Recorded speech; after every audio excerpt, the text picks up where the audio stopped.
Hey guys, my name is Timothy Sharlow Jr., one of the minority members of Tim's Kitchen here in Broussard, and you are watching Louisiana On Fire.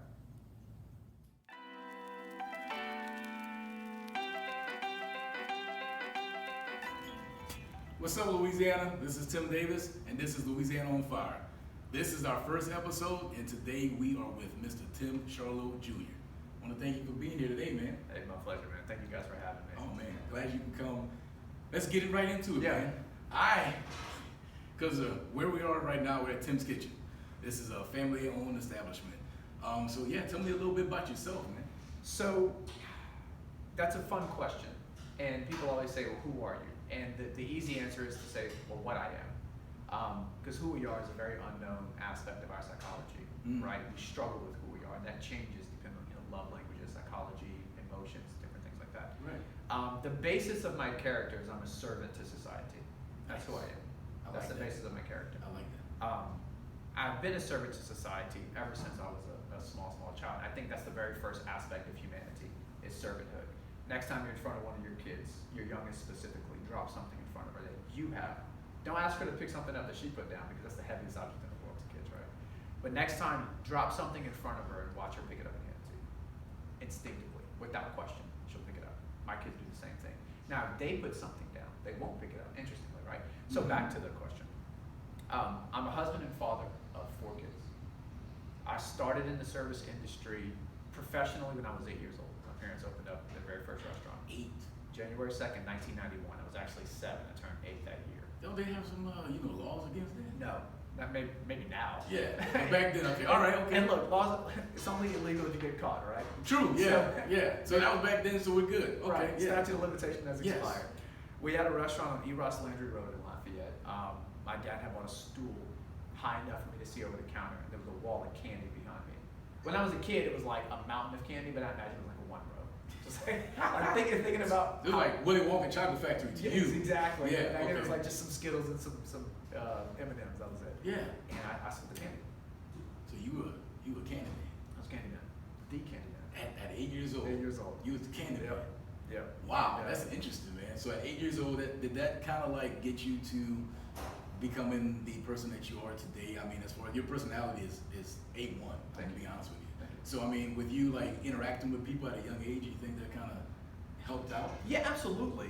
So I'm an 8-year-old black kid, Yeah. right? In an environment of Lafayette that is dominated by oil field, banking, and the medical industry. Right. Right. Those are the 3 main aspects of income for Lafayette in the early '90s, and Right. even still to this day, I would imagine. So I'm conversationally interacting with people from every ethnic and financial background, and learning how to speak to those people, and learning how to be responded to by those same people. That is a very strong character building environment for a small kid. Yes. And that lasted until 2013 when we sold that establishment 3 locations later. So I'm at one point I'm conversing with one of the richest men in Lafayette. Well, he'll remain nameless, but we know who he is. Yes. He owns a diamond factory Yeah. on Route Louis. Right, yes. Right? I'm conversing with him. At the same time, on the same day, I'm conversing with the people who laid the bricks to build the building he's in. Right. Which you learn very quickly, those people are equally as important as the person who owns the building. Absolutely. That's a 1-to-1 ratio. That cultures a lot of positivity. Then there's some toxicity there. Oh, like what? I mean, That toxicity is it like is- family, or is it with like people? Like I think it's with the character that you think you are. This is, now we're into the who am I, right? right. Now I think I'm somebody big. Mm. Now I think I'm somebody important. I think I can go to school and I can tell the teachers more than what they can tell me, because I've talked to so and so. Yes. Well, I know. Yeah, That's- that's not true. This is Right. not. Yeah, right. So the who I am started to develop in why did I always have to feel like I was smart? Why did I always have to feel like I was well dressed? Why did I always have to feel like I was clean shaven and put together for society? Right. I wanted to project to society a thought and idea of who I wanted them to believe I was. Mm. And I was mirroring that based on the people I admired the most in the restaurant. Yeah. So you kind of projected it to where it became so. Exactly. So that became who I was. Wow. Yep. And this was at a very young age. By the time I started mimicking character, I was probably 12. 12 years When I old. tried to mimic character. Wow. Man, I'm a little cut because I think I just visited over there. So I don't know what they're doing. They probably think we're open. They're gonna come and knock on the door. Is it locked? No, it's not locked. Should we lock it? John, would you mind locking it? Yeah, I got it. Thank you. Yeah, you know. If we open on Saturdays, we probably sell 50, 60 plate lunches. Oh, absolutely. I mean, that's kind of like one that I was kind of hoping. Sunday I haven't come yet. I need to come, but I haven't come yet. Sunday I'm just kind of getting my mind right for the next. Right. You know. Get that. But maybe I need the food to help me. We serve enough people. Yeah. So I'm okay. You're All right. okay. All right. Yeah. You would not get a text message from me saying, "Hey, you have dinner on Yeah. Sunday." Yeah. We're good. Okay. Yeah. Okay. That's good. For 11 o'clock in the morning, we serve about 100 people, and we open at 10:30. So people start coming in at 9:45 just to get food because they want to beat the rush. Before you even open up. Before we Right? even open, we're serving plate lunches. Yep. It just goes to show y'all cook. Y'all cook real well. I say y'all. Dad, actually, I don't cook anything. Yeah. So that's why I was going. That's another thing I wanted to ask you was that. So you don't. It's Tim's Kitchen. Right. You're Tim Jr. So All right. we'd assume that. There's a play here. Okay. All right. Okay. I'm a junior, as you stated, so my Correct. dad's 10th. Fun fact, nobody knows this. They will now. Me and my dad don't have middle names. Huh? Yeah. Yeah, my dad's one of 7 kids. 6 of his siblings have middle names. This is live, guys. This is live, yeah. We have people that want to get in the restaurant, Yeah. and it's locked. They think we are open. Yeah, and they're looking at the hours on the door that say Sunday through Friday. And I think they're looking for the word Saturday. Yeah. It's not there. Everybody It's not just there. be cool. Be cool. John, sit down. Shh, shh. Yeah, if we don't move, they won't see us. Okay. I think we good. All right. All right. So y'all ain't got no middle names? No middle names, no. My name when I was born was supposed to be Ryan Paul. Boy, am I glad. I mean, No disrespect to any Ryans or any Pauls in society, yeah, right. but I don't look like a Ryan or a Paul. You could, because I know you went to California. That's like California is. Yeah, You know. yeah. So I moved to California. I could have been Ryan Paul in California. Yeah. I mean, there's Logan Paul. There's Logan Paul, Jake Paul. Jake Paul. Yeah. There was. You could probably pass for one of the Paul. In California. Right. But Well, we're in Louisiana because Louisiana. Louisiana's on fire right now. Definitely So. a Tim. Wow. Well, I mean, Interesting timing of your name, though, right? yes. I mean, I don't know how we should look at this, positively or otherwise. I mean, anybody named Tim for the most part. I was talking about Louisiana On Fire. That too. Yeah. Man, I was just based off of Tim right now because I mean, I love my name and I mean, you're It's Tim. a good name. Your dad's Tim? Yeah. We know some Tims, but Yeah. yes, Louisiana On Fire is an absolutely great name, and I came up with it with the help of gentlemen like you, to be honest with you. So I want to thank you all for that. But yeah, so y'all don't have any middle names. Right. Why? The story I was told, and a lot of the things we know are things we're told, right? Like we very Yeah. rarely come up with our own thoughts and ideas. Right. You know.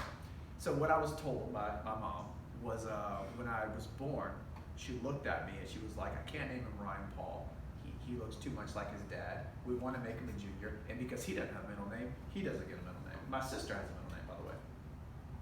She has a She has a middle middle name. name, yeah. 4 years younger than me. So 4 years later, my parents wise up. They're like, oh, maybe we did something psychological bad to our son. Yeah, right. Because like, how do you know you're in trouble? What's your middle name? James. James. All right, great. So when your mom or your dad screamed Timothy James, Oh, you I'm knew in how to trouble. respond. You're in trouble, right? Yeah, How did I know I absolutely. was in trouble? Timothy. So this is a Junior. So this is childhood trauma. Yes. This is childhood trauma. Yeah. So how did you talk to your parents about this? How did No, you I feel? try not to speak to my parents. No. Yeah. That's- Like talking to your parents electively is a bad idea. Let them come to you. Let them ask the right questions.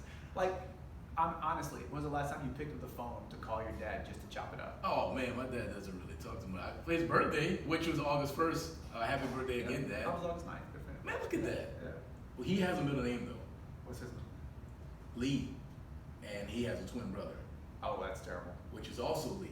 That's And then my cousin Ryan, guess what his middle name is? Lee.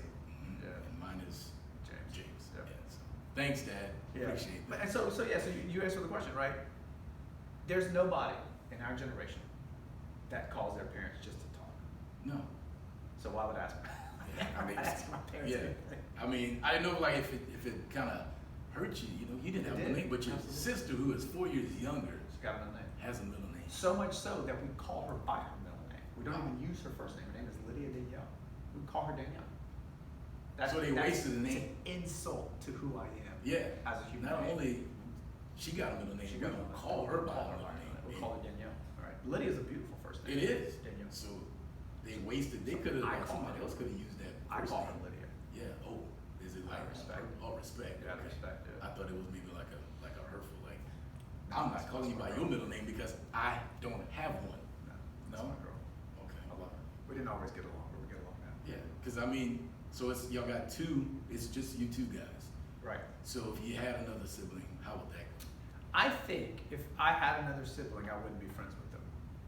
I wouldn't be friends with one of them. With one. Because again, like, we talked about this before the show started.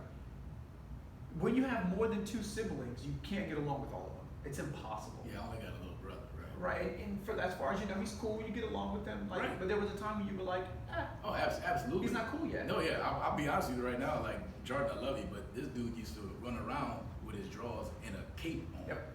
That used to embarrass me. Right, and he thought, and he was the He coolest thought kid it- he knew at the time. Man, Right. this was on Toy So- Story and everything, so he loved it. So I imagine that at one point, one of my siblings would have got to an age where I thought they were cool, and I would have internalized the other one into being uncool Oh. and just not mess with them. Just hey, It's easier that way. it does seem so.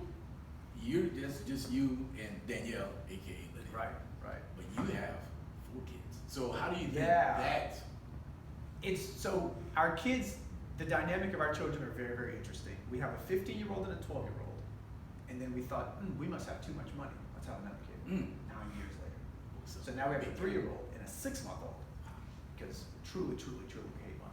Oh yeah, You have absolutely. more than 2 kids, you hate money. Yeah, That's that's disgusting. Yeah, change our mind, right? Right. So it's weird in that the 15-year-old and the 12-year-old, they have a great relationship. They're proper frenemies. Proper frenemies. They argue and they bicker. My wife texted me right before the show started. She was like, we got to get this older one out of the house. She needs to go. She's just full of attitude, hormones and whatnot.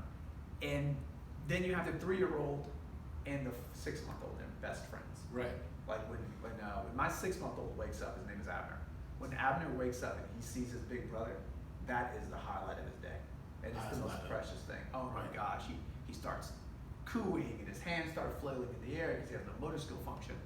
And he is just the happiest version of who he could be in that moment. And it's really quite beautiful. Yeah. Because that's how Aria was when she would see Eden at that same age gap. So our kids, albeit 9 years apart in the middle gap, are the same age in distance from each other as 2 girls and 2 boys are. Right. Which wasn't planned.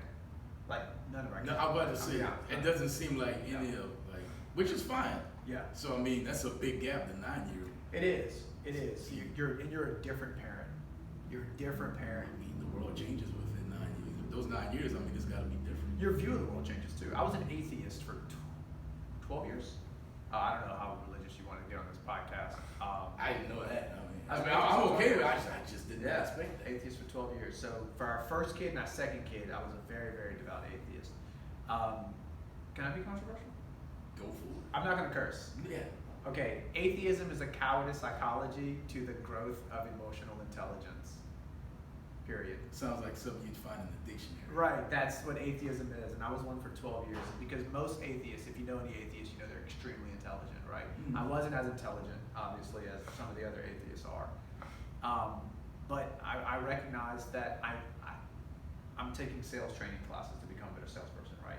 I'm taking engineering classes to become a better engineer. I'm taking classes on running a restaurant to become a better restaurateur. What am I doing to become a better human? Wow. And what relationship outside of your friends and yourself gives you the opportunity to become a better human being? And it's Christianity. Christianity is the only one that promotes growth through mistakes. Right. That's the only one. Right.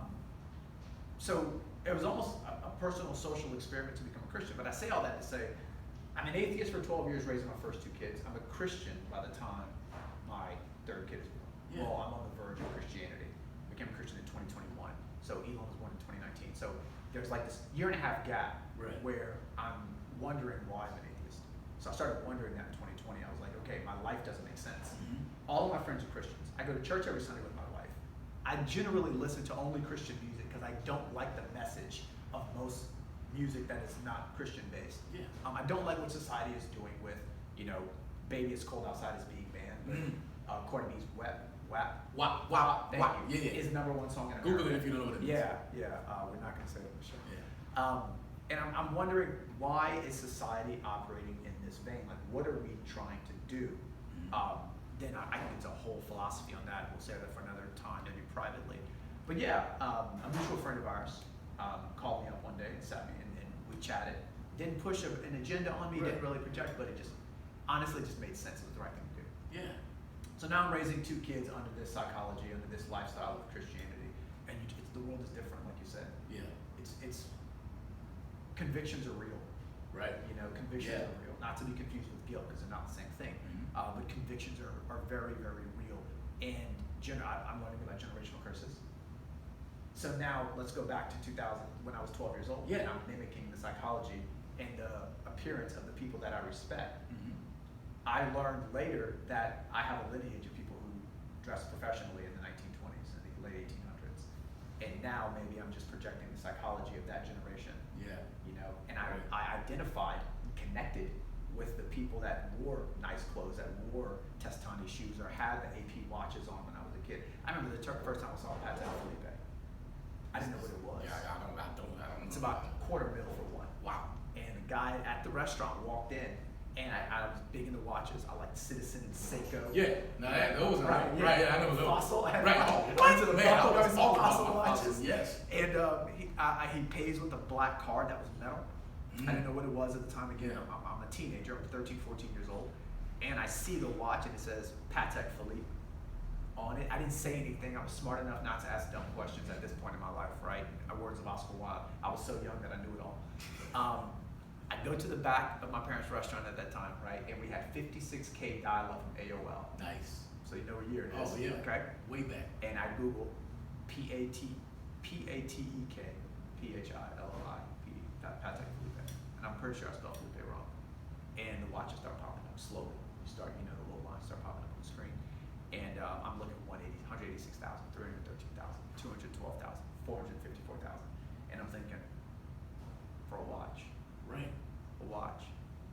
That's crazy. That's a house. Dude had a That's a house today. Yes. Back then I was 3 houses. On his wrist. Right, on his wrist. And this was local. This was local. This was a guy that lived across the street from my parents, that owned a business across the street from my parents, that I saw daily, talked to daily. So did this like influence you in a certain way? Absolutely. Because I was so committed to my style, my dress, my appearance, again, the view that I wanted people to have of me, I wanted what he had. I wanted that thing. Right. I wanted to know how we got it. Yeah. I wanted to know where to get it, and I wanted to know how to maintain it. 13 years old. That's all I'm thinking about. So we had Popular Science magazines, we had Lowrider magazines. Yes. The internet wasn't what it is today, right? I remember Power Boost for Cox was about to come out. I think Power Boost for Cox at the time was like 15 megs. And if you had that, your internet was super fast. Yeah, you had the fastest internet, right? Yeah. It was $54.99. Yeah, it's like the big screen TVs that people had. Exactly. Yeah. And so I'm scouring the internet as much as I can. I still have a set of Britannica encyclopedias in my house. I swear I can send you a picture. I have a pair of green and Britannica encyclopedias. So encyclopedias were the basis of information. And again, I'm 40. Yeah. So this isn't that long ago. No. And we didn't have internet the way we have it. Right. Like, I think a lot of people don't realize how far we've come technologically. Yes, and fast. And fast. Very fast. So I'm learning about car companies like Lamborghini and Ferrari for the first time at age 12 or 13 years old. Yeah. Before then, I was a lowrider guy. So I knew about the Chevy Impalas. I knew about the 1950 Mercury. So now my view of how I wanted to be in society started to change. Wherein now I want to know, how do you say the word of that car? Oh, that's a Maserati? Who makes that? Yeah. What's a Maserati? I remember one day walking out of the back of my parents' restaurant where we were Louis XIV, and there was a Maserati, an Aston Martin, and I want to say another Aston Martin. There were 3 cars parked next to each other. And the guys were walking to the car, and I bolted out the back door, and I said the guy's name because he ate at Ruby's all the time, and I stopped him and I said, hey, what kind of cars do you guys drive? And I remember they smiled at me, they turned their heads, and they walked off. And I'm gonna never forget that. I thought, I don't want to be that guy. Yeah, left an impression on you right there. Massively, but I still want those cars. Right. I still don't want a Maserati, to be honest with you. Not yet. Not yet. Working. I have 4 kids. Yeah, well, see, I don't know how you can fit them in Right. there. We'll figure it out later. Don't worry about that. We'll What's figure it out our later. direction right now? Do we have one? No. Okay, we're just No, I mean, we from can hip? get one if you want. I don't want one now. Okay. No, that's good, man. No, Have I answered the question? Have I said who I am yet? Did I? I don't remember asking. I asked that question. You did. All right. Like, well, who's yeah. Tim Sharlow? Well, you can tell me right now. Yeah. I don't know. But we're gonna figure it out. We Yeah. still got time. Right. Don't Yeah, worry we got about loads it. of time. We got this. We got this. So with the, because I know you're a big car guy. So Yeah. Yeah. like, what is it about the vehicles that interest you so much? And it's the foreign vehicles I've noticed nowadays. Nowadays. I didn't know you were into the to the lowriders and the Yeah, cars and all so that. my dream car is a 1965 Lincoln Continental drophead. That's one of my dream cars. Ooh. I like that. I like the 1960 Cadillac Series 2 Coupe de Villes. Big fan. Although it's 1968 from Cadillac. Jag has a wooden door XK Series from 1954. I'm a big fan of. Of course, one of the icons of my childhood was the 1953 Mercedes-Benz 300 SL Gullwing, which propelled Corvette to produce the Corvette in that same year. Wow, did not know Yeah, that. yeah, which propelled Mustang to do the Mustang in 1964 and a half. So my grounding of my automotive world is in American motors, outside of the Mercedes-Benz. As you get older, you start to recognize the architectural masterpieces being produced by our friends on the other side of the pond. Right. McLaren does a fantastic job, but you can get deeper when you look at Horacio Pagani and what he produces with Pagani, with Mate Rimac, who owns Rimac and now owns Bugatti. He's 38 years old, by the way. He's in Zagreb, Croatia, producing a $2.7 million EV car that just set the EV record at the Nürburgring at 7 minutes and 5 seconds. I did it 2 days ago. Christian von Koenigsegg, who just produced a car called the Gemera in Sweden. And the Gemera is a 4-seater hypercar that is 2-door. The doors are 6 feet long. It's a 4-seater hypercar. The original engine was a 3-liter, 3-cylinder engine that could fit in a chair. They called it the Tiny Giant. They made 1,500 horsepower. They paired it with 2 electric motors that pushed it to 2,500 horsepower. They've since come out with the V8 version that makes 1,700 horsepower with 2 electric motors that make another 1,000 horsepower. And this is a car with a 3-liter engine that can run on any biofuel you put in it, corn oil, diesel, petrol, whatever, any biofuel you put in it. That's why I love cars, because that's happening. Yeah. We are in a time architecturally with the automotive industry that is single-handedly the most fascinating thing we've ever seen. And America knows very little about it. Right. When you look at the most advanced pundits of the automotive journalism, they're all in England. Yes. They started with our guys from Top Gear, Jeremy Clarkson, Richard Hammond, and James May, and now it's Shmi 150, whose name is also Tim. Fantastic guy. We have Doug DeMuro here in America. You have Supercar Blondie, she's Australian, lives in Dubai. But it's not making it here. Right. The Koenigsegg Gemera is one of the most sophisticated and architecturally built masterpieces in the world. Horacio Pagani, who's a Argentinian who builds cars in Italy, worked for Lamborghini. Wow. When you look at where these guys came from, what they're doing now, it fascinates me that people are making these things possible. Right. Mate Rimac built his first car when he was 19 years old in the garage of his house. He had I want to say an E19 BMW that him and his friends made electric. He was 19. 19 years old. Yeah. I wasn't doing that. Right, exactly. And to put Zagreb, Croatia on a map when nobody else really knew where Croatia was, much less that, there was a city called Zagreb. So that's why I'm into cars. That is because of what people can accomplish in the automotive industry. And then there's the other side of it that goes back to me being 12, the vision of how I want people to see me. Right. How many people do we know that can afford a $2.7 million car? Not many. I know one. And that's the person that. Right, exactly. Now, not many. It's a great answer, right? Yeah. We can reach out to Facebook right now. We can say, hey, how many people out here do we know that can afford $2.7 million cars? And again, we'd all probably have maybe one. Koenigsegg released the Jesko, the Jesko Absolute, the Gemera, all at the same time. They were about $1.7 billion a piece. Rimac produced the Rimac Concept 2 in the Nevera, about $2.7 billion. Bugatti was releasing a car. Pagani was releasing $3 million cars, all in 2019 at the same time. And before any one of those cars were produced, they were all sold out. That's the other side of the automotive industry that fascinates me. Is there are people in this world that can afford these things? Right. I want that before it's even me. Yep. Just put my name on it. Right. Lewis Hamilton had a Pagani Zonda, which was the first car Pagani ever produced in 1999. He sold it for like $6.7 million about 2 years ago. It was wrecked in London last week. Somebody wrecked a a $7 million car. You know how they wrecked it? They were driving it. I was about to say, why would you drive a $7 million vehicle? They were driving it. So that's $7 million gone. Gone. I mean, if you drop $7 million on a vehicle, you obviously Right. got the money to do this. And so when you look at this again, who am I? Right? We can keep going back to this now that we're talking about it. And again, guys, this was not planned. No. None of this was scripted. Absolutely not. This is why we're doing it. This is interesting. There are people who can afford these cars. And I'll go back to that. There are people who buy these freaking cars, Yes. man. How do I become one of those people? Right. Is that still your goal today, to become one of those people? No. I'm still fascinated by it. Yeah. I still admire it. Yeah. You know, I'll still buy a McLaren one day. But you can get into a McLaren for under $200,000. I did not know that. Yep. My favorite car McLaren produced in recent years is the GT. Because again, like, I don't want to race anymore. Like, I don't want a 720S as much as I love it, but it's a race car. You said anymore. You were racing? Oh, absolutely. That's how I paid for my freshman year of college. What? Oh my gosh. You didn't know that? No. Oh my goodness. Okay. So, Racing? You what mean racing year? like street racing. like legally or illegally? So y'all was like Fast and Furious. Yeah. Were you, Before Fast and Furious, the first one ever came out. So were you Dominic Toretto? I cannot say who I was. Okay. Dang. You weren't Ludacris.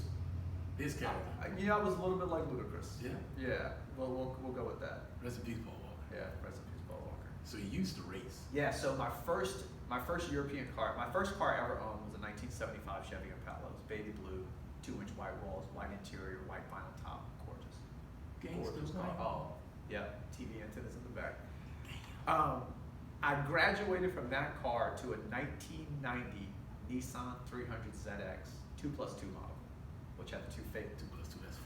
Yeah. I got that. Well, they couldn't call it a 4-seater because the back seats were for insurance purposes only. Insurance. Yeah. So the 300ZX came to America, I think in '86. It was the very first year they came to America. They came out, but they were Fairlady Z models. And in 1990, they changed the body style and they made them absolutely beautiful. And they packed as much engine in that, they packed the biggest 3-liter engine they could possibly fit underneath that front hood or bonnet, depending on what side of the world you're on, right? And I found one in Church Point, Louisiana for $1,500.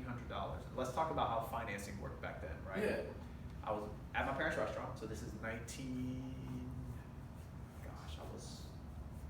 You put candy down as a deposit. The candy that was pretty, yeah, exactly. I'll give you these Skittles as a down payment. I called Buddy Malosa on St. Martin Bank. I think I was 16 or 17 years old. I said, hey buddy, it's Tim Jr. I need a loan for $2,000. And he went, it'll be on the front desk when you get here this afternoon.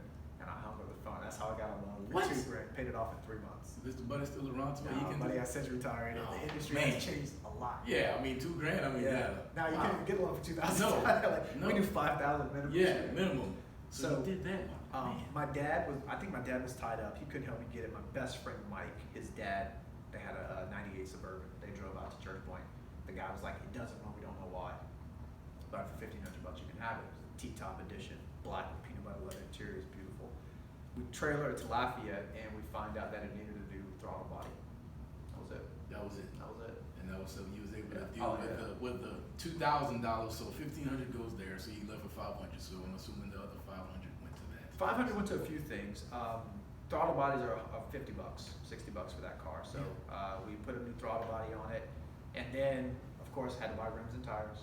Oh yeah, ADR staggered. Got to. Yeah. You can't just. Yeah. Found a body kit. Put a body kit on it. Never painted the body kit. That was terrible. Oh, so it was a two-tone. Nice. It was a little hood. Two-tone. Yeah, it was a little hood. That's all right. It developed an exhaust leak that was manic. If you spent more than 10 minutes in the car, you had to take the T-tops off, put the windows down because your eyes would just water from being burned because we had an exhaust leak at the upper manifold, right at the headers. So we ended up having to replace the headers. That was a mess because they didn't know anything about O2 sensors at the time. I learned what O2 sensors were that year. Yeah, and how not to take them out and how to put them back in. Yeah. But yeah, so we started street racing. We'd race in parking lots. We'd race on streets. We'd race, anywhere we could. We did some trade drifting. Tokyo drift, man. Y'all was Fast and Furious. Trade drifting. So a lot of the guys have front wheel drive cars. The Pontiac Grand Prix GXP or GTP. It was a 96 model Grand Prix. I think it was a GTB. The GXP was a G8 years later. It was a front wheel drive, 3800 series supercharged engine in a 4-door car. And my best mate Mike had one. So he couldn't drift because he's front wheel drive, right? Yeah. So we go to Cane's on West Congress and we'd steal the food trays. Todd Graves. Todd Graves, He my knew about man. this. Okay, Todd Graves. We got caught by Todd. We'd steal the food trays and we'd go to Moore Park in Carrico. Yeah. And we'd back up the tires onto the food trays. We would drift. Y'all would drift. We would drift, yeah. So You get about 2 minutes with the food tray before you wore it to nothing and your tires were not touching the ground. There's a hole in the middle of the food tray. So I'm hoping, Todd Graves, if you haven't done it yet, you have to go ahead and do something better about those trays from Yeah, we years need better ago. trays. We need Yeah. polycarbonate trays. Yes, that would be That better. crap. So we can go and do these drifts at Moore Park nowadays. Yeah, gosh, we were so dumb. We And were cool, man. We were so cool. you were having We fun. were having fun. So at this time, like, that's dangerous though. Extremely. So Oh, like, extremely. Yeah. did your parents know about this? Hell no. Like, My dad's in the back. If he heard this, he'd be like, "Really? We need to talk." man. Well, I mean, you turned out good. But I got to go back. Hey, I it gets got to go deeper. back. Okay. I have to go. I have to know more about like how you got to that part. All right. So I got arrested for the first time when I was You got it first off. You got it. 1996. So First time. 13, She was doing it at 13. 14 years old. Now I wasn't in the 8th grade yet, so I was younger than that. Man, so I grew up with a chip on my shoulder, right? So I've got this notion, this psychology. We grew up extremely poor, extremely poor. Didn't that Like nice? we grew up on 8th Street on the north side of Lafayette. Yeah. In the middle of the hood. I remember as a kid, people of the nightlife Right. banging on the front door, running from another human being of the nightlife that was Yeah. after them. Yeah. As a kid. Right. Here I am at this restaurant, 8 years old, watching these guys pull up in Jaguar S-types, Mercedes-Benz S400s or 300 SLs or whatever they were at the time. Yeah. You know, and the Escalade was super popular. Yes. When I was a kid, Cash Money Records. I think Yeah, was extremely popular. Navigators. The Navigators, right? Yeah. And so there are all Benz. these people pulling up in these cars, Right. supporting Ruby's Restaurant at the time. And my mom had a 1989 Nissan Sentra that was chocolate brown interior, had 4 spare tires on it, and I'll never forget, had a little fan in the right hand of the car because it had no AC. My dad drove a 1992 Nissan truck. It was a navy blue, had gray cloth interior, single cab, no tricked out back seats, nothing. That went until he got the Mitsubishi a couple of years later. That had the tricked out third door with the flex seat. Right. A lot of stories there. We can get into that, but that's what I went home in. That's what I got picked up from school, and that's what I got into every day. But all I see when I'm working is all these people driving these nice cars. Let's go to my school. Yeah. I'm going to Fallon, Okay. Yeah. and I'm going to school with some of the biggest names in the industry. Stanley Laurel was a few years older than me. Stanley's driving a Corvette to school. Yeah. A white Corvette with red interior. I didn't even know Stanley had a driver's license. Like, I'll be honest, I don't know. He's a great friend. I love Stanley to P. I don't mind saying his name, but like, I don't know this Stanley. I think Stanley might have been in the 8th grade. Yeah. You know, or that's how I believed it to be Right. when I was that age. But here I am, the poor kid, and I go to school on charity because my grandmother's a cafeteria manager. My grandfather's head of janitorial services. Everybody knows I'm the charity kid. They know I'm the grandson of the janitor. I didn't realize the accolade my grandparents had and the respect they had in the school. I just knew how the other kids were treating me. Mm-hmm. So, anger, which I learned in the past few years, is a secondary emotion to something else. If you're angry, something made you angry. Yes. Angry's not primary. No. Right? You don't wake up mad. You don't wake up mad. Something triggers that. And Right. for me, it was embarrassing. And it hit me about a year and a half ago. Me and my wife, we were one car family. And I needed her to pick me up from work. Miscommunication. I needed her to pick me up from work in Robridge. She thought I needed her to pick me up from a location in Lafayette. Complete miscommunication, right? So I call her, it's 5:50 at night. It's a chilly night, beautiful night. And I was like, hey, where? She was like, I'm at Best Buy in Johnston. I was like, I'm still in Robridge. You pick me up in Robridge. Complete ball drop. I remember that emotion hitting me in my childhood coming back.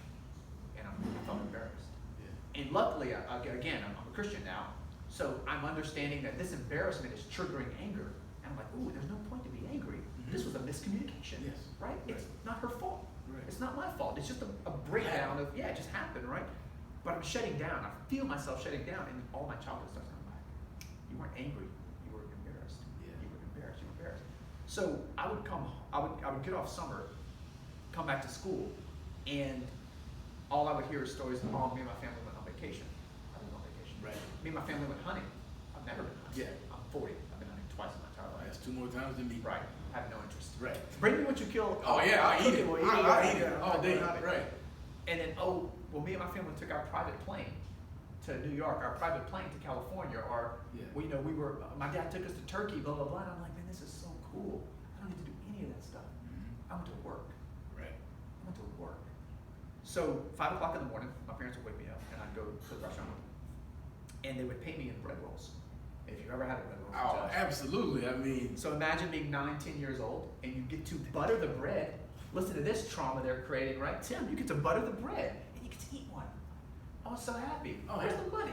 I'm looking back, I'm like, well, I mean, technically, they probably said we want bread. That's bread. They didn't tell you what kind of bread. Now, Tim, if you don't support yeah, me. you know, we were in the show now. You know what? I'm gonna talk to Ms. Liz. And Ms. Thank Tim you. I about appreciate this. that. Yeah. Man.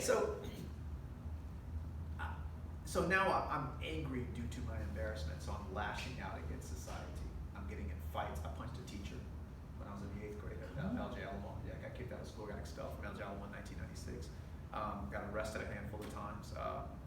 Threw paint on one of my neighbor's houses one night. It was crazy, the things I went through just to garner that attention, because I'm embarrassed that I'm not where all these other people around me are. Yeah. Why am I not with,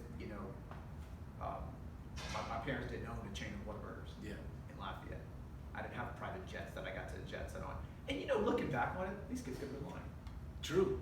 Because me and you share that same, experience in a way, because I went to Campbell County, went to a private school, and, being one of the only black kids in the school, and being one of the only black families down a certain street for years, looking back at it, it was different. And my dad would come pick me up in his old orange Grand Prix, with the chipped paint, and then he got a old Buick LeSabre that was maroon, and he had a McDonald's sticker on the back. That's how he bought it. It was used and everything. But that used to embarrass me, But now, like growing up, went to Campbell High and went to Southern University, and it just made me different, and it made me not worry about what people think. But I'm with you though. At that time, it was huge, How often in your professional life have you been told you're white because of how you talk?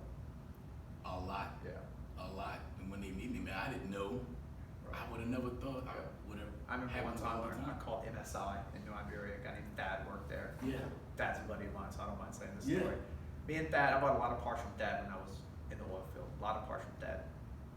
And Thad's boss, I coached Thad's boss's son in soccer. So Thad's boss knew I was black. Right. Never really came up in conversation. He didn't really care, as far as I could tell. Why should he, right? Well, one Saturday, I have to go to MSI to pick up a part in New Iberia, and I never met Thad before.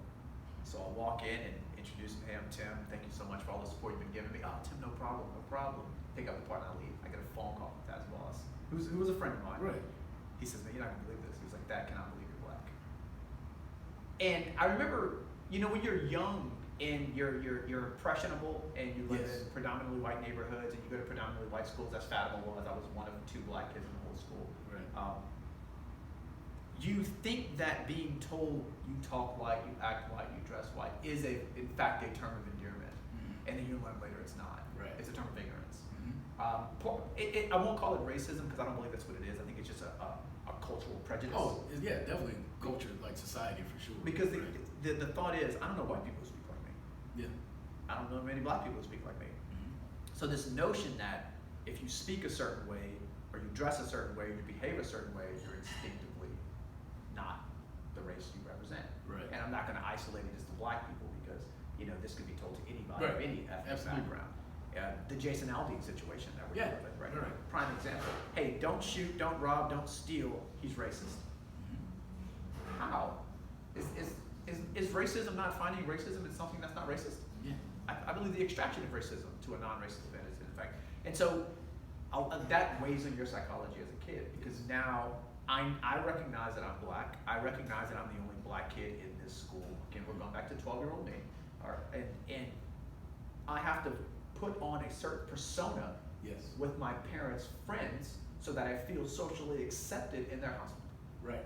That's crazy. Yeah. But a lot of pressure. A lot of pressure. But it was important, and it was necessary, and I wouldn't change any of that for anything ever. I remember being in the 6th grade. I was in a teacher's class, and I won't say this teacher's name because this teacher's brother is a retired football player who lives here in Louisiana. Okay. There's a lot, so that doesn't give anything away. But a kid in my 6th grade class asked me for my pencil. I'll never forget this. I won't say his name either because I think he owns a few businesses in Lafayette. He's a good guy. He's a good guy. We were 12, right? 12, 13 years old. Yeah, we're young, we're super dumb, and we're very influenced by what we hear our parents say when we're on hunting trips that I never went on. But he says, Tim, give me your pencil. And no. And he says, stop acting like he uses the F word, and he says the N word. And I remember my dad used to tell me, he said, Tim, it's not what people call you, it's what you answer to. Right. He used to tell me that all the time. Yeah, my grandparents told me this. Because he grew up in segregation. My dad was in the 8th grade when when desegregation took place. And I remember that, and I chose to ignore that statement in this moment. And I thought, no, I'm definitely going to respond to this guy. Yeah. In the most heinous way possible. So I do. He laughs, he doesn't say anything, we get into an argument, the teacher stops the argument, she says, what's going on? I tell her, he said, stop being this, and she goes, well then stop acting like one. Wow. So I cursed her out. Right. Because that's what she deserved in that moment, right? Yeah. So I thought, I get into the principal's office. The principal, I don't walk into the principal's office. Again, we're talking about who I am still. I don't think we've answered the question, so we get there. Right. We're an hour in. I don't peacefully walk into the principal's office and say, excuse me, Mr. Gibberdo, somebody disrespected me in a certain way. I'll say Gibberdo's name because whatever. I kick the door open. Oh, you like I walk into his office, I walk by the desk lady, I kick his door open, and I immediately start to yell at him as to what just happened to me, and I think he might have been on the phone. So I got suspended. And at the time, I took it as a victimized thing, like they suspended me because I was called the N-word. They suspended me because of this, that, and the other. And the reality was they suspended me because I was being a stuck-up, condescending brat. And I was being pompous and conceited and arrogant. There were some other things that happened while I was at Fatima as a kid that were racially motivated to the negative psychology. But again, all those are part of who I am today. Yeah. And it really and truly speaks to my psychology and why I raise my kids the way I do. Right. And so who I am is an understanding individual of society. What I am is a sales professional and entrepreneur. Who I am is a husband and a father of 4 delightfully wonderful kids that sometimes I want to choke. I feel you. Right. What I am is a disciplinary figure to their life. You know, who I am changes from day to day. Yeah. Tomorrow I might be a dishwasher. Monday I might be a server. And the who depends on why. A lot of times, you know. But what I am and who I am, I think, are one-to-one. Absolutely. Servant to society, man. Yeah, and you're doing a damn good job at it. Thank you. I have to say, and I mean, I want to go back though because like, you got your wife, beautiful. How did you guys meet? Oh gosh, let me ask that. She'll disagree with this story. Oh, she'll disagree. Oh, with this because story. she's gonna say that you shot your shot, but in actuality, she shot her shot. I don't want to speak for her. Okay. I'm a husband. I'm a good one. Yeah. So I We're know gonna keep you better. out of trouble. Right. Too. Yeah. Because she's gonna see this. Right. Yeah. Right. So me and my wife, we met when we were like 12. We met at church, and hated each other. We still do. Two rocks at each other. We still hate each other, but we were married for some reason. Man, y'all hate each other so much. Y'all got married. We got married. Kids. Yeah, wow. yeah. 4 kids, right? I mean, That's the Haitian intense spirit. hate. Haitian spirit said, hatred is pure. I hate you so much, I'm going to give you a kid. Gosh darn it. 4 times. 4 times. Yeah. 4 times. Right. We met when we were 12. We met at a church camp. We stayed socially connected. She went to school in St. Martinville. I was going to school in Opelousas, of all places. So these are nowhere near each other, but we always operated in the same social circles. And I dated a girl for 4 years in high school that my family and her family were like, yeah, these two are getting married. These are lovebirds. They're inseparable, blah, blah, blah, blah, blah. Fortunately, we did not get married, thank goodness. She's married to a fantastic guy. I mean, our relationship ended. Yeah. And when it should, when it was supposed to. Yeah. We learned a lot. It ran its course. It ran its course, right? She's living a great life, and as am I.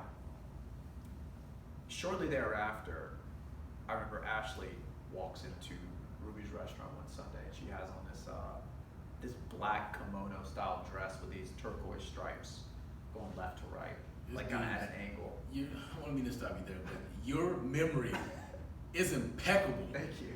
Man, I can't even tell you what I ate yesterday, and you, man. Look, there's a toxic side. 12 years old, and this, yeah. Man. My wife is like, hey, do you remember that argument we had a week ago? And I'm like, nah. She knows I'm lying. She knows you remember. I'm lying. Yeah. Your memory is incredible. I don't remember that. I can remember we're standing. Yeah. I remember exactly. So when I do remember, she gets mad. She was like, I didn't say that. And I was like, yeah, you did. Oh, yeah, you did. I got a stenographer up here. This documented. You know that joke that says men's brains are like waffles, and when we put syrup on our waffle, we fill every single compartment of that waffle perfectly. That's how my brain works with memory. I was told in one of my therapy sessions that my mind, like, she said, Tim, if you take like a jagged rock and you put it in like a belt sander or a grinder, I don't know the difference between the two because I don't work in that world, but she said it just works constantly to smooth the rock. She goes, that's what your brain does with thought. She goes, so that's why you remember things, because you just keep turning them over, looking at them from every direction, so you can make sure you're right. Again, this goes back to 12-year-old Tim. Right. How do I get to be right? Because I was raised in the service industry that said the customer's always right. I don't believe that anymore. Okay, me either. I don't believe that anymore. No, it's absolutely. The person who's right is right.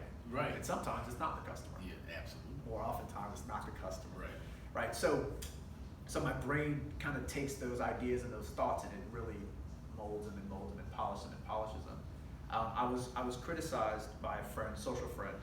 She said, I think you rehearse conversations in the mirror before you have them in public. And I thought, how could I possibly know what kind of conversation I'm going to have in public? Right. Like, there's no way for me to know that. But my brain just works in that way. The toxic side is I lie about not knowing things. Well, I think you're a good salesman. Thank you. I appreciate it. I am also a salesman. So yeah. It's not that we lie, we just withhold some of the things we may or may not know. Right. Now, I'm honest in that if somebody asks me a question I don't know the answer to. Right, yeah. I'm not going to make up stuff. Right. Let me get back to you. If I'm arguing with my wife, I'll make up something. I think are we supposed to? Don't our wives look to us for answers for everything? Right, yes.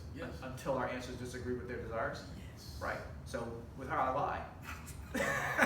Smart man. Right, yeah. You know, wait, did you just give away your secret though? Does she know? She knows. Okay, all right. I didn't want to give you, I didn't want you to give away your secret. We got into an argument last Sunday. Our son Elon, he bumped his head. And then the next morning he had a little sinus in his nose.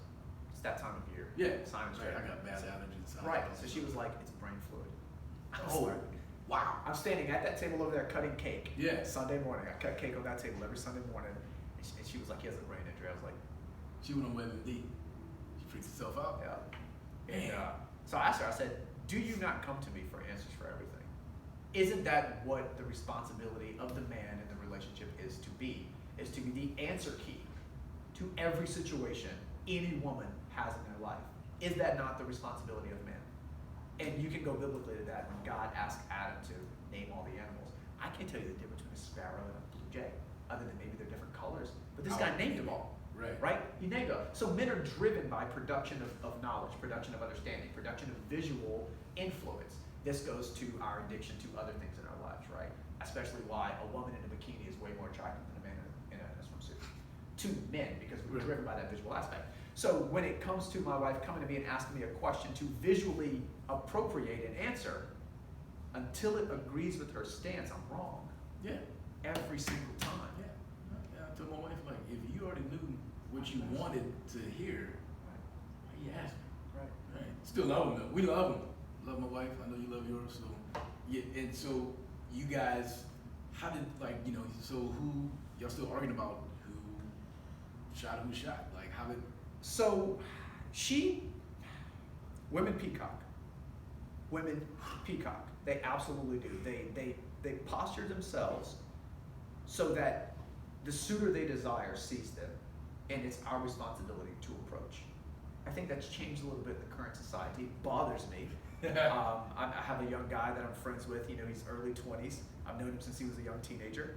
Actually, before he was a teenager. And he was dating a young girl, and I said, "Well, how did you get her number?" He was like, "Oh, I asked one of her friends for her Snapchat." And I thought, that's where, not okay. Yeah, that's where it goes now. That's a different. And there's a difference between the masculine man and the alpha male. There's a difference. And the beta male is not effeminate in any way. I think society has misrepresented that. But we're losing the alpha male. We're losing the masculine man, and we're losing a bit of the beta man. I'm a bit of a beta guy. I'm a masculine guy, but I'm not an alpha. Period. I'm not an alpha. So, but I do believe that it's our responsibility to understand rejection. Yeah. And young men start at a young age. I watched Right. my 3-year-old son, deal with it just last summer. He Yeah. got rejected by a girl, and all he wanted to do was play. Yeah. And she was like, "No." Yeah. And I was like, "Oh my gosh, that's how young it starts." He was 2. Right. And he was so dejected. He was like, "Everybody wants to play with me. Yeah. Why didn't she want to play with me?" Yeah. The other day, he was on a slide just 2 weekends ago at a pool party. He gets to it's one of those big tall water slides. Yeah. He gets to the top and he reaches his hand out for this girl to help him You up. know? And she does this. She's like, "No." And he was like, "What?" So rejection starts for men at a very young age, but it's what we do to get through it. Like, you think Elon Musk did deal with rejection? Right. You think Jeff Bezos did deal with rejection? You think every name a person that influenced society in a positive way and tell me they didn't deal with rejection. But now we're in a society where rejection is bad. We shouldn't reject people. Shouldn't do this. BS.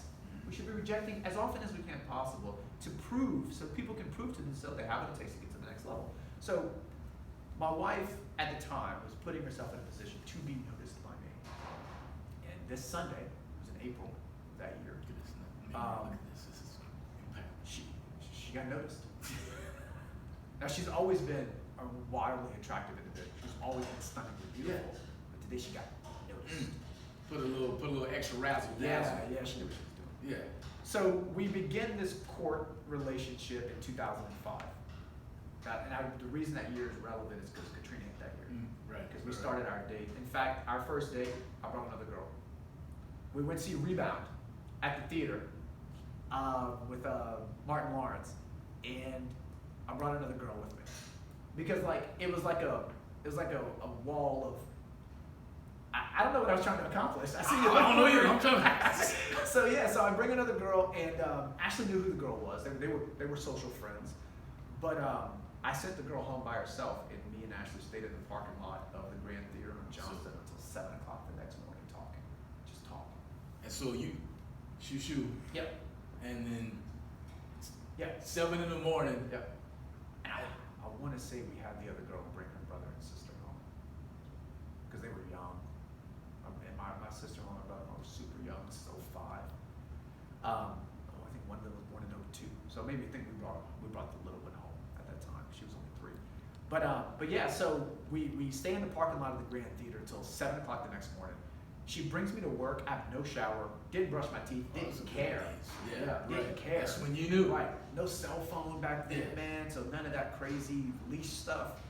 Go to work. Have a great day at work. Oh, you excited? Fantastic day at work. I kissed her. Right. Right. Snap. We made out. Oh. The front seat of a cream-colored Expedition, Eddie Bauer edition. Eddie Bauer Expedition. You had the leather. Had the Eddie Bauer cursive on the side. I know. And so that Friday night, we did it again. All night. Just sat in a vehicle and talked. I never had this connection with another human being in my life. We don't talk to each other anymore, but back then, I tell you. Yeah, you hate her. I tell you what. I hate her. Yeah. I wish she were here for this. I really do. So she's gonna be mad at me. So we dated for that period of time. Katrina hits that August 28th of that year, which is my sister's birthday. And just absolutely crushes Louisiana. I have my best friend had just bought a house, 504 Edenborn. And so we're thinking this house is gone out of drop water, and it was crazy. And then, so we break up because we're young and stupid. And so we get back together early '06. Mhm. We date for like that summer. Then we break up again, I think that October. And then she goes off to do the Miss Louisiana pageant in '07. I go to China in '07. Look, we're not gonna get into that. Okay, all right, okay. Because All right, yeah. I'm not honest with people about why I was in China. I have not been honest with anyone yet. That's where the salesman side comes Right. in at. Okay, Right. yeah. Because why I went was a journey that I was meant to be on, and I'm not prepared to talk about that journey publicly yet. Gotcha. There's like 2 people that know the real reason why I was there. Yeah. Everybody else, I can tell them I was there just to travel places. Yeah, that's what we'll stick with. Right. Yeah. None of that's true. It was a strategic move. So I go to China for like I think maybe 4 or 5 months that year, maybe 6 months. I don't recall exactly. And I come back, and when I come back, the only thing I could think of is to apologize. Oh wait, no, there's a free story. Katrina hits. We have a lot of refugees from New Orleans living in Lafayette. Right. I started dating a girl that was eating at Tim's. So she comes into Tim's, and And you were buttered in bread? I was buttering some bread. I'm Yeah. older now. Yeah. I'm Oh, older now. So so now I'm you working moved behind the up. counter. I can play with the money. Oh, okay. I've been Nice. promoted. I'm still not getting paid, but I've been No, promoted. yeah. They pay you with the bread. stuff. Right, with the Yeah. bread The stuff. cakes. Yeah. Cakes, guys. Cakes. Lemon meringue pie was my Yeah. go-to. So her and her family, this other girl, come in pretty regularly. And one day she walked up to me and she was like, "So when are you ever gonna ask me for my number?" And I'd never been approached by a woman like that before. And I Yeah. thought, this is super cool. I didn't Right. realize how toxic that was and what I was getting myself into. But I was like, Not she's like quirky. this. Right, yeah, she's quirky. Yeah. This isn't crazy at all. And She's different. Right, yeah, Yeah. definitely different. And so we exchanged numbers, and me and this girl started hanging out. And we're hanging out for about 2 months, 3 months. And Ashley comes into Tim's. I hadn't seen her in a few months, right? We'd broken up. Breakup was terrible.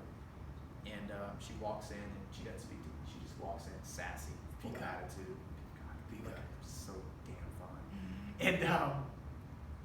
And she walks by, and I'm pompous. I'm super arrogant. I was like, "Hey, Ashley." Oh, you. And so the girl I was dating was working with me behind the counter. She was like, "Is that your ex-wife? I mean, is that your ex-girlfriend?" And I was like, yeah." She goes, "You know you might end up marrying her, right?" And she didn't even care. She was like, "All right, see you tonight." She leaves. And I was like, Huh? "What am I? Did it?" Yeah. Okay, that's- cool. So that relationship with this girl ended like 2 weeks later. Yeah, ended I 2 weeks mean, later. I think it probably ended before that, but she Yeah, didn't yeah, tell yeah. you. It was like, right. We were having fun. Yeah. We were having fun. Right. She was super cool. It was one of those relationships that I had found a friend that I'm mistaken for a relationship, I a got you. romantic relationship. Right. There was nothing feminine or romantic about the girl. Yeah. She was just cool. She was moderately attractive. So I was like, and I was in a vulnerable state. Didn't understand vulnerability at the time, right? But I was in a vulnerable state, and she picked up the ego pieces of where I had dropped them along Right. the way with the breakup with Ashley. So we break up. Me and Ashley get back together several months later. And yeah, at that point it was just like, all right, I know I'm going to marry this girl. I don't know how I'm going to marry. We broke up another time after that. I think Somebody being in the way. in '07. We broke up in '07. That's when I went to China, and then we got back together in '08. And the rest is history, man. Yeah. Like 4 kids in. Yeah, 4 kids later. Yeah. I mean, yeah. y'all went to California though. Like, what yeah. came up? What Man, came about that? You really want to go all over, Man, cause I'm curious. Y'all went out there, and I mean, California, Louisiana. How much truth do you want? You want all of it? I mean, look, I'm a salesman as well, so you can sell. I'm gonna respect the show. I'm Yeah. gonna give you all the truth. Yeah, just So these people are getting to know you. yeah, so we opened up Tim's Kitchen in October of 2018, October 17th. It was a Wednesday. It was a Wednesday. I know that because on the Monday, the 15th, we were supposed to open. My car got repossessed on this Saturday. We were so stressed trying to open this place. I hadn't paid my car note since August. So I get woken up one morning to my neighbor, T. Roy, going off on this horn. I go, I look outside, my Suburban's gone. He's like, "Bro, somebody just took your You Suburban." got jacked, It's on the dog. back of the truck. I take off barefoot, running down East Alexander, looking. I finally catch up to the tow truck as it's leaving the parking lot of M&M Grocery. At the same time, I'm on the phone with Precinct 3 because I knew all the police officers on the north side, right? And I'm calling Precinct 3. I'm like, "Hey, somebody stole my car, blah, blah, blah, blah, blah." This real arrogant police officer. I think her name was Heather. I don't remember. I'm sure you remember. She was, yeah. you She remember. I remember. She was like, Mr. Sharlow, your car's been repossessed. And I was like, how? I paid my note in August. Yeah. And she was like, it's October. I was like, really? like I was like, are you serious? So at this point, I'm calm because I was like, oh, I'm gonna just get it back. Yeah. And I did, but that's why we didn't open up on the Monday. Well, I mean, no, I don't think anybody. Because you didn't pay the Because I didn't pay my car note. My little $438.26. Look at this. Remember, look at my this dude. perfect. Man, this memory, man. So you didn't, y'all didn't. So you didn't So pay. Monday, I have to go get my car out of Impound. It's at this place on Pinhook. Yeah, Pinhook. Did you run over there? No, they drove me there. Yeah, we drove over there. I called the bank and they were like, yeah, we possessed it. You owe like, I think it was $1,800 to get your car back. I was like, okay, no problem. So I'll pay it now. Yeah. I thought when you paid it, you got your car back immediately. You don't. Oh, see, I It didn't takes know that. hours. So I'm sitting at this place. I'm like, I have to open up a restaurant in an hour and a half. Call my dad. I was like, we ain't gonna make it. We're not opening the restaurant today. Yeah. We gotta change. So we pushed the open day back to the Wednesday. That's why I remember it. So we opened up Tim's October 17, 2018, right? A month later, my wife goes to get a massage. And, okay, let me back up. August of that year, my wife gets invited to take our kids to a show for models in Dallas, Texas.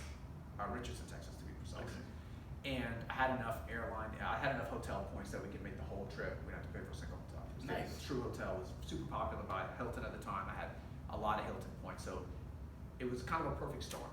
The show was $3,500. We had the money for the show. Hotel wasn't going to cost us a thing. It was really quite perfect. And my wife goes, she takes the kids by herself because I just started a new job. This place wasn't really in the works yet, so this is August of 2018. Yeah. So they go and they have a blast, and all of a sudden we're getting emails from these acting companies in California. We love your kids. We love the Sharlow sisters, as they were monikered at the time. We love the Sharlow sisters. We really want to come out to California. Guys, please come visit. And I was like, man, this seems like a scam. But my wife was like, hey, I think we should go.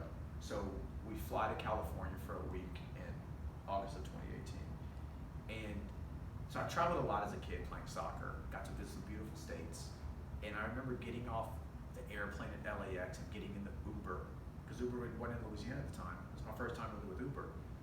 And I'm driving to our friend's apartment in West Hollywood, and I feel like I'm at home. Mm. As I'm looking around, and you can see the Verdugo Mountains and the San Gabriel Mountains, and I just feel like I'm in the city I was born in and I was meant to be. Right. And I remember I didn't say a word to my wife about it. Yeah. I didn't say a word. Kept it all to myself because we were there for the kids. So we're there for a week. We go to these auditions. We meet with these people, and the kids are just, they're being fawned over by all these acting communities. We learned later that's all BS. It's all propaganda. Nothing ever took place. But I want to go. Yeah. I want to move.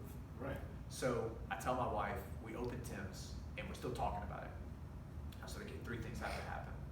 One, we have to rent our house for $1,500 a month. That happened the day we put the sign in the yard. I wasn't walking back. I hadn't walked back into the house when somebody pulls in the driveway and was like, I need to rent your house. My mom's not feeling well. She lives on the street behind you. I need to be closer. We were wondering if we could live back here. I don't care what you're asking. I want to pay it. It's feet. Wow. So that happens. I said, we need at least 30 days free. We need 30 days rent-free living in LA. I don't know how we're going to pull that off. We get a phone call. Hey, my daughter has an apartment in Los Angeles. Y'all can rent the apartment for free for the first month, $600 for the second month, but you got to be out with the third month. Perfect. And then the other thing, I think I said I need $12,000 in my bank account. Oh no, Tim's needed to do $30,000 in sales in a month. Yeah. That's what it was. We did 31,000. Wow. So now we're here. So January 2nd, January 1st we leave. 2019 we leave for my kids to go pursue this career in California. Yeah. Looking back on it, Tim, I don't know if it was the best or the worst decision we ever made. Really? It almost tore my family apart. Wow. Almost tore us apart. I'm a socialite.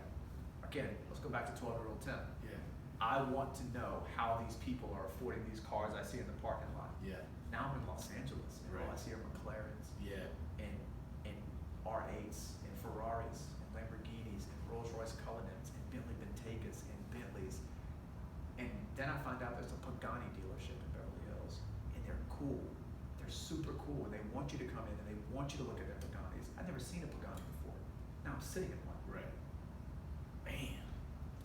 I'm going to Cars and Coffees at the Saline factory in Corona, California, where Saline takes their cars and they brand them Saline cars. The Saline S7 was built at this location, and I'm just going to a Cars and Coffee Inn.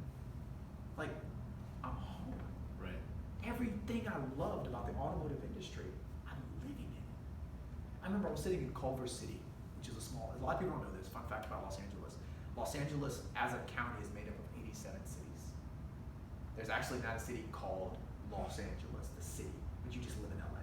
There's WeHo, there's West Los Angeles, there's South Central, there's Culver City, there's Silver Lake, there's Echo Park, there's Thousand Oaks, there's Calabasas, there's Burbank, there's Glendale. All these are part of Los Angeles, right? So I'm in a city that just got annexed, which is great for them, called Culver City, and I'm waiting to meet with the client. I was working for an architectural firm, and I remember sitting outside and I'm facing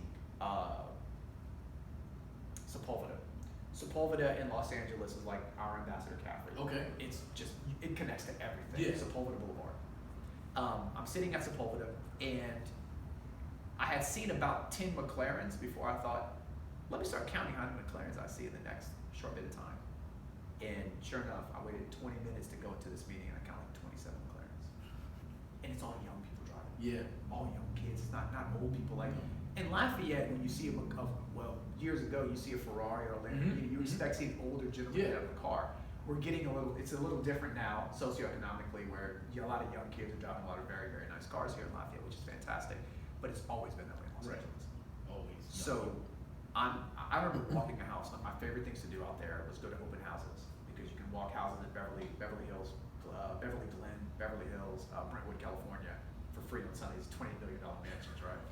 And I remember I'm walking this mansion, and a McLaren pulls up, 570S, painted in Gulfport blue, and this couple gets out, Asian couple gets out, and I compliment his car. He was like, "Thank you, man." He was like, "Fun fact, I got it at an auction." I was like, "It's a really interesting thing for him to offer me. Some interesting information just to offer." Yeah. Like, I didn't ask. Yeah. Didn't really care. Got it at auction. Got it at auction. Yeah. Great deal. So turns out there's an Instagram account you can follow called Dan M.I. He has like 6 Paganis, 5 or 6 McLarens, one-off cars, like he has Senna's, the works, right? I met him. Nicest flipping guy you ever wanted to meet, right? 12-year-old Tim is going, getting meet this guy. Right? Yeah, right. Another instance that really, really was a big part of my life in California was we ended up going to this open house at an address 1000 Norman Place, Brentwood, California. The website is still up, 1000norman.com. And it's a 14,000 square foot mansion on about 2 acres in Brentwood, California. Brentwood is the second most expensive zip code in the country. People think it's Beverly Hills, it's not. Brentwood is the second most. The first, I think, is in New York, one of the boroughs. We're walking this house, and there's a guy in the house. His name is John, and won't say his last name because I found out who he was, and he probably wouldn't want me to say his last name. But there's a lot of Johns. Yeah, so, that's a very common name. But I guess now you have his address, so you know exactly who he is. So he walks in. He's an older white guy. He has on a blue LA baseball cap, LA Dodgers baseball cap. He's got an all-white, oversized LA Dodgers tee. It's white, it says LA Dodgers on the front. He's got on blue LA Dodger basketball shorts with the white LA logo. He's got on white socks with a blue Nike check and a pair of blue and white high top Nike shoes. So I take it either he's a Dodgers fan, LA, or he's part of the game. Right, you would think, right? Right. His wife looks like something from the Mumford Wives. Very wholesome, very well put together, polite young woman. He's very boisterous, very, super nice guy, right? So we're walking this mansion. I think they were asking $16.1 million for the house. We're walking this house, and I told the real estate agent, excuse me, I didn't mean to bump my microphone. Fiona was our real estate agent. She was from Iran. I still keep in touch with her to this day. Fiona, yep. I told Fiona, I was like, I can't afford this, but I really want to see the house. She was like, come on in. And what I learned about the psychology of being in LA is I went to the Rolls Royce dealership, and I went to the McLaren dealership and the Lamborghini dealership. And the Rolls Royce guy treated us like absolute gold when we walked in. They were all so nice to us. And I asked him, I was like, man, his name was Robs. But so you remember his name? Don't act like you don't remember his Robs name. You remember his name. Skites. The whole name. Yeah. Robs, I asked Robs because we got to know each other because I was at the dealership like every weekend. I was like, why are y'all so nice to everybody? He says, Tim, we don't know who you are. He said, everybody in LA can be rich. We don't know. We don't have time to discriminate. That's a different psychology than being in Lafayette. Yeah. Where discrimination was at an all-time high all the time. Audacity was on sale every day, right? Yeah. You get to Los Angeles, I remember walking on the Lamborghini dealership, looking at the Aventador SVJ had just released. And I'm looking at an Aventador SVJ, just a lady named Liz walks out to me. And that's an easy name to remember, it's my mom's name. Right. She walks out and she was like, I said, look, Liz, we can't afford this. She goes, how do I know you're not the next YouTube sensation? She goes, Tim, I can't afford to not be nice to you. Wow. Yeah, we go to Rolls Royce. We have kids. Yeah. You know, my wife's 6 months pregnant. I've got these 2 young girls. We walk into Rolls Royce and the guy was like, all the cars are unlocked. You can sit in them. Make sure you have your cell phones with you. Take all the pictures you want. The only thing we ask is you tag us when you post them. Because we're their marketing. Yeah. He was like, there's mimosas in the corner, Scott. Just let us know if you need anything. He was like, you ever driven a McLaren before? I was like, no. He was like, we got something to test drive out back. Let me know if you want to go. Wow. You felt at home. 12-year-old Tim. We made it. Giddy. Exactly. Yeah. We made it. I can pretend. I never once posted it on social media that I was at any of these places. I never did. Because I never wanted my social media to be not who I was. Got you. Right? Yeah, that makes sense. My social media is who I am. Yeah. You know, back then it was called Pooh Bear's Cousin. I'm a big fan of Winnie the Pooh. One morning I woke up, my account was deleted, deactivated, don't know why. I think Disney may have something to do with it. They have stuck with all the names. But Yeah, I mean, they got that's all great kinds of content. stuff Yeah, now. great content. But yeah, so man, I'm the 12-year-old Tim.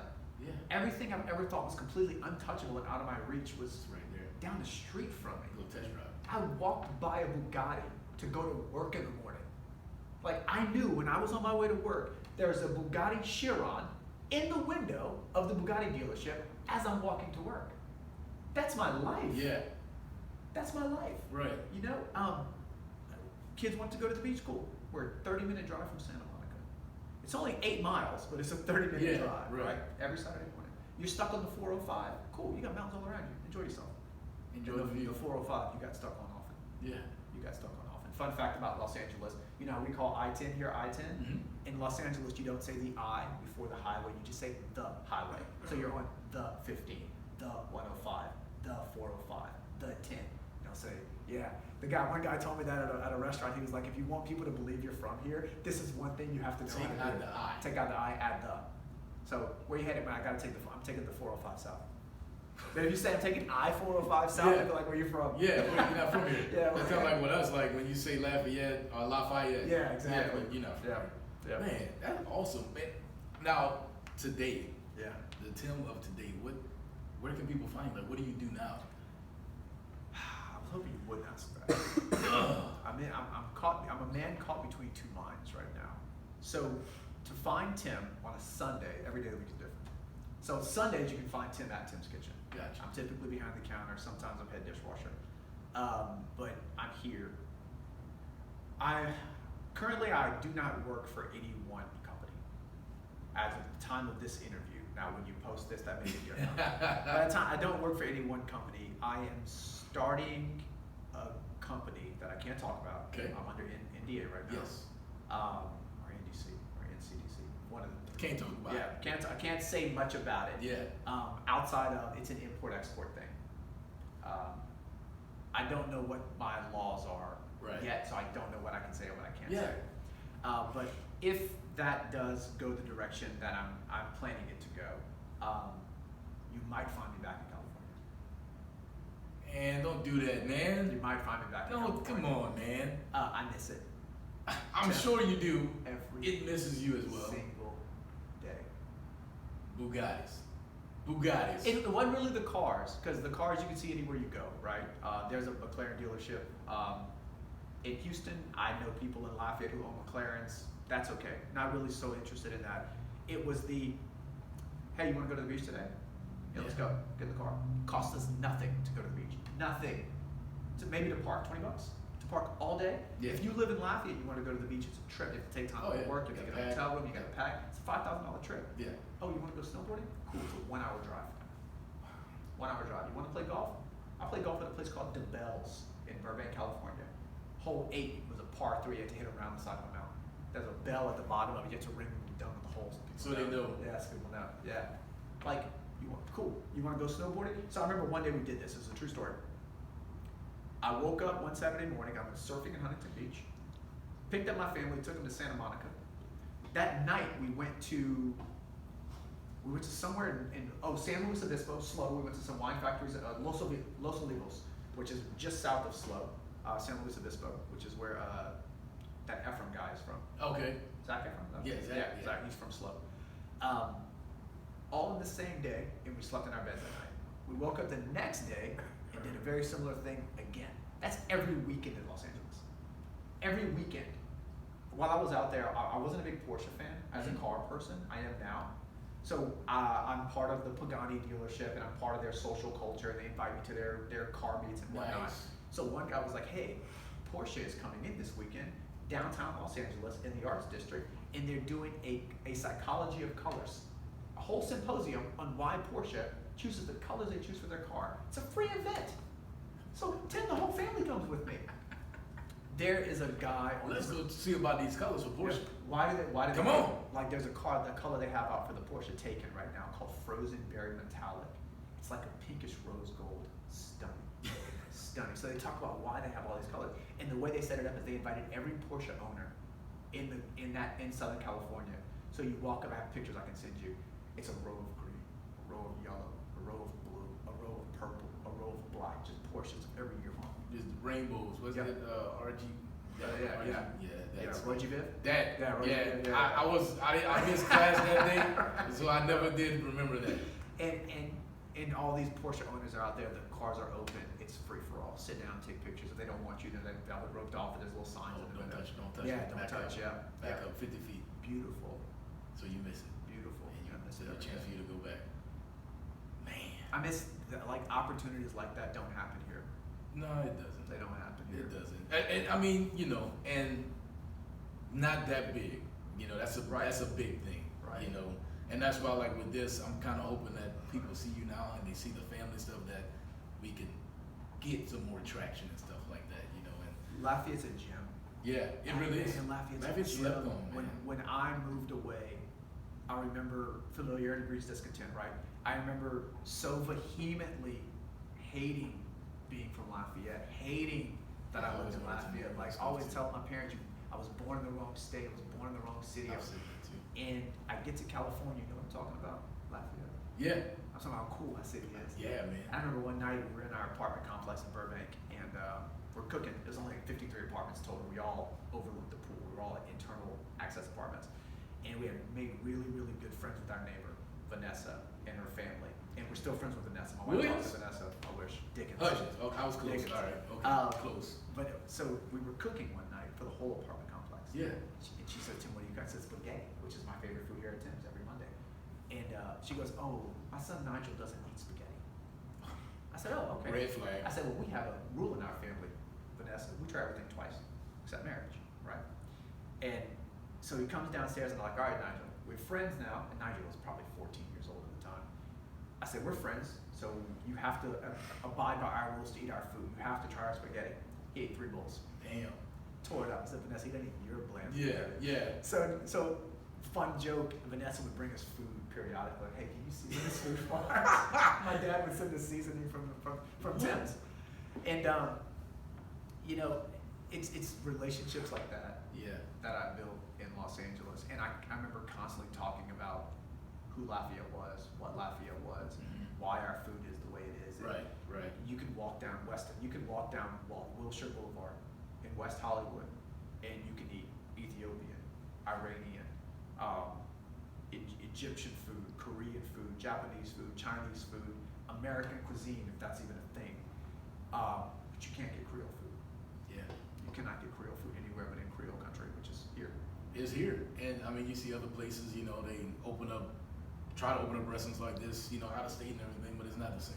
It's not. It's not the same. And they're not as. I was in Stuttgart, Arkansas, which is a big duck hunting capital of the country. One of the 2 times you went hunting. I didn't go hunting. I was just working. I was in the agricultural industry, and I was working, and it just happened to be, where I was set to go next. Yeah.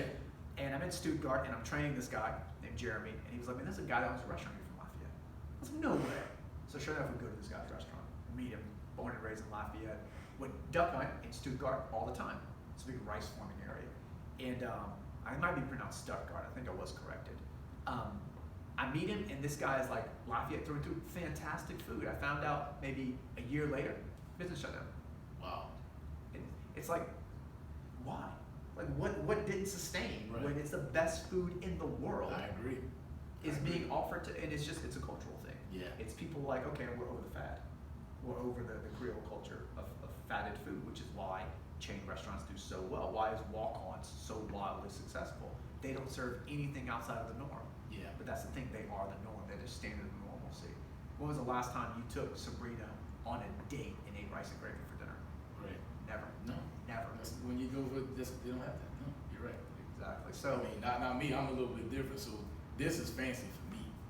right. Y'all, if I can get a candle, y'all let me put on the table next to the hot sauce right there. Hey, next week there's kind of a white tablecloth right Yes. there, some linen covers on Right. the chairs. Man, that would be great. We should do that. Our anniversary's coming up in November. We're gonna do Don't have now. We're back. Hey, Tim, thanks. Let's roll that beautiful bead footage. yeah, We're the man. 22nd. We're November 22nd. November 22nd? Yeah, sorry. We're November 9th. Okay. Yeah. There you So go. I get to jog the memory. yeah. Don't ask me how long. I have to, that's some more math I have to do. But Yeah, we got married in 08. Oh, wait. Oh, yeah. I'll get back to it. Yeah. Don't worry about it. We'll Again, figure it out. I can't help it. Yeah. Like, I can't help remembering those dates. Like, I don't try to remember those dates. I don't think about it. Like, I know all my kids' social security numbers. I know my wife's social security number. I can rattle off all my credit card numbers. I don't try to remember those things. Don't say the credit card. No. All the socials. Like, I don't want to remember those things. They just, and my dad's like that. Yeah. My dad's like that. See, I'm like that with math. Like, no, if I see numbers, I have to do the math. I have to do the math. You have to. If I see something, I'm like, ooh, that looks fun. yeah. Yeah. Multiply, divide it, subtract all that good stuff. So for the company that I started with my best friend who we're mutual friends with, Yeah. I built just a calculator spreadsheet for us where you can just punch in a couple digits and it will spit out a report based on projections and whatnot. And I updated a timeline in the spreadsheet where we have a set date and then there's a countdown in the spreadsheet, which for me that was easy to do. It's an integer function, right? So you just equals equals int open parentheses, then you type out the formula you want, you put the words you want, and if he calls me, he was like, "Hey, like we talked about this an hour ago, and it's done." I was like, "Yeah, what's the big deal?" He was like, "How did you know how to do it?" I don't know. It made sense. Like I speak the language of what Excel wants me to do to get what I want to get out of Excel. You speak Exilian. I speak Exilian. Yeah, and it's a language. I'm not even Italian. Yeah, it's amazing. It's maybe, is it though? I wouldn't say it's weird. I wouldn't say it's amazing though. Like who's bragging about this? Man, you. I'm not approachable by women now. Well, not yet. But ooh, that guy speaks Exilian. Talk to Tim. He speaks Exilian. Yeah. But I mean, it's almost a turn off. I don't know, man. It depends. You might find somebody like I feel like she's probably into Excel. She doesn't know. No. Again, I don't talk to my wife. Yeah, we stopped talking after years. Y'all hate each other. That's true. Right. Yeah. Man, that's great though, man. Like I feel like it's a cool thing to speak Exilian. Maybe. Man, well look, man, I appreciate everything you've done for us today, man. This is gonna be a great thank you for being my first interview, man. And I feel like this is gonna go ahead and bring more traffic into the restaurant, maybe more people towards you, maybe more business ventures and everything. So I don't know that this maybe another kid. I don't know. And I don't know that this was for me at all, man. I think this is all you. And because of the humility you bring to the table, and you may not view yourself as humble, but you are. The humility that you've brought in allowing me just to speak freely and wax on about whatever nonsense we talked about since we've been here, I've had a blast. And when people see this, they're not going to say, man, you got to watch that episode of Louisiana On Fire with Tim's Kitchen. They're going to say, you got to watch Louisiana On Fire. Period. That's it. It's not going to be who you had on. It's going to be that you posted content.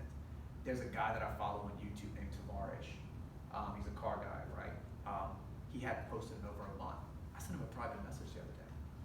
Really? Like, hey man, you post every 3 weeks. Yeah. What's going on? I need the content. Yeah. I didn't care if it was going to be the P1 he's rebuilding or an R8 that he had or an Aston Martin or 675 LT. I didn't Honda care. Civic? Or a Honda Civic. I know. Right. Yeah. I didn't care. I cared about that he posted. I cared about the content, not what was in the content. I just needed something from him because I like his show. Yeah. You know, and I think that's what happens to Louisiana On Fire, that it doesn't matter that it was Tim on your show. It doesn't matter that it was the next guy that was on your show. It only matters that Louisiana On Fire posted content. Yeah. You know, your post notifications are turned on Instagram already. So I'm gonna know when you post content. Yes. And it's yes. not just about me. Right. It's about what you're doing. And that's all I care about, man. Like, I'm gonna be honest. That, man. We barely talked about Tim's Kitchen. Yeah, I know. I'm Tim from Tim's Kitchen. I do Yes. this with my dad. He's primary. We're in Broussard, Louisiana. No one cares. Yes. No, the cake and the food is good. Right, I'm here yeah. But who cares? I've been working up, so I've been here not as much. I used to be here like 3 days a week. 3 days a week, I can tell you what's on the menu. So, Right. yeah. But man, it's been an absolute honor to be on the show. Man, well, you know, Thank we're gonna you. do this again, man, for Oh, sure. so. And we're gonna do this again, and I'm gonna take the family. We're gonna come by the house, and now that you know what's been going on, it's kind of keeping me busy. But we're gonna come by the house as well, man, because we absolutely adore the family. We talked to you guys at Walmart. It felt like for an hour, 2 hours, or something like that. No. And the ice cream pretty much melted in your hands, but we had a good time. And I feel like we did the same thing here, man. So I appreciate your time and everything that you guys do here at Tim's Kitchen, and I hope everything that you want in life comes true. I really do, man. Even if you gotta leave us and go back to California. Hey, look, we can do a podcast we can do a video podcast. Yeah, We can do absolutely. Periscope. Yeah, well, I mean, I'll have to travel to you, which is fine, you know. If I'm in California, I will pay for you and your family to come travel to me. You heard it here first, all right? It's on camera. Yeah, we got it. Because the only way I'm going to California is if I can afford to go to California. And if I can afford that, I can afford to fly you to California. Look, you're gonna be able to afford that. I can't do that. I don't know about the Bugattis and all that, because Yeah. not really with the financial part, but because of the room. Yeah. I don't know if you got enough room. We will always drive a Chevy Suburban. Hey, Chevys be slapping, man. Oh, it's beautiful. I love my Suburban. Yeah, you should. I feel like, didn't you have a Suburban before? I did, yeah. It's It's my second one. damn. We man, did that's too we did the Infinity in the middle between the Suburbans, Oh, and we loved our Infinity, but it's not a 4-kid family car. Yeah. It's a 2, maybe 3-kid family car. and y'all passed that. Yeah, we need the cabin. We need the cargo space. Bus. Back. Yeah. Need a bus. We do need a small one. We need Yeah. a bus, Don't get the short yellow bus, because that's even. That's exactly what we want. Get the That's what is what I it? want, The yeah. Sprinter van. Get that one. How much money do you think we have? Because they're like $400,000. The one I want. Oh, that one, yo, yeah, that's the I difference. want like boy, it's a Mercedes Benz. I can tell you the chassis. Yeah, it's got a diesel engine. Yeah, See, yeah, that's a bit much. $400,000. Well, I mean, maybe you can get those. Nah, that's too sketch. Those white vans. Yeah, the chassis. The economy. Yeah. So the chest of the chest. Yeah. Now we good. But yeah, bro, I appreciate it, man. Tim, thank you so Appreciate much, you, man. Thank you, I bro. had a blast. Man, yeah. Well, you heard it here first. Louisiana On Fire, Tim Sharlow Jr., Tim's Kitchen, and wherever he goes. We appreciate him and everything him and the family are doing, and we'll see you guys next time. A few moments later. Question to ask you. Okay. Actually, should I do 2 or should I do 1? Maybe we should do Do 2. Do two. do That 2. way you can. Two separate questions. First thing, it's a serious question, so I need you to be as axillian as you can about it. Does potato salad go in the gumbo? Hell no. Hell no. What kind of sociopath puts potato salad in the gumbo? I mean, It it depends. no, it doesn't. It depends. No. I don't do it. No, it I've done doesn't. it. I've done it. We should all try it. You know. We've tried other things in our life that we'll go back to as well. Right, yeah. Exactly. Wow. Okay, so absolutely not. No, not even a chance. Not even. No. Not. It. No. You can scoop a bit of potato salad and get some gumbo on the spoon as a paired culinary experience. But Right. if you put no, no. So I shouldn't like. No, that. you should not. For the same reason, we don't pour barbecue sauce on people's meat on Sundays. Because that's sociopathic. You put it in a small cup on the side and you let people portion control. Okay.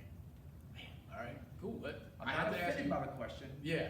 but I Yeah, saw please. I saw the post on Facebook. I mean, it was, yeah, some guy put it up. and I you didn't know. chime in. Yeah, some guy put it up, and Yeah. I had to talk about it. He's like Batman. This guy, I've never Yeah. seen him. But the other question, this was Call him Alfred. yeah, yes, Alfred. This is another serious question for you. Ketchup. You leave it out, you put it in the fridge. Ooh, this is the fun one. I'll leave it out. Yes, I'll leave it out. yes. Told you. I'll leave it out. Yes. Yep. Man, thank you. Yeah. Thank you.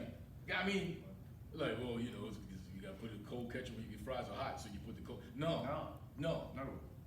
Who wants cold ketchup? Nobody. I don't know cold ketchup. Have you ever been to McDonald's and got some cold ketchup? That's guys? what I'm saying. That don't happen. Nope, When you go to a never. restaurant, where's the ketchup at? On the table. Yep. They don't be like, hey, let me go run to the fridge and get you some ketchup for your fries that we're about to bring out. No. Ketchup goes in the pantry. In the pantry. Leave it out. Don't go in the fridge. And for all you suckers out there that says differently or otherwise, I'm an expert.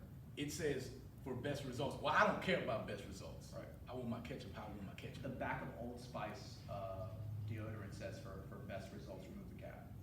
So there you go. That's Yeah. just it's marketing. There you go. Marketing. Marketing. That's all they want. Marketing.